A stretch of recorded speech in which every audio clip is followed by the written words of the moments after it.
Ano ba ang inyong order? Small. Ay, ari ho, small. Magkano, are? 180 lang ho. Ah, sige, maya ako kukuha ng pambayad. Aha, sige.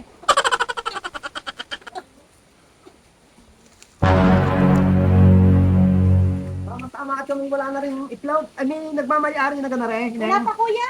Ay, ano ka rin? Jumbo. Hindi, large lang yan kuya. Ay, magkano ang ganyan large? 240. Oh, kamahal naman. Nakuha ko ng isang araw 220 lang. Wala kang bawas. Hindi kuya, talagang mahal na ngayon ang itlog. 240 lang, wala nang bawas. Ay, ano naman, bigyan namin ng discount. Makaka-discount naman yata. Nagbibigay naman kami kuya ng discount. Eh, di doon nga lang talaga sa mga gwapo at magaganda.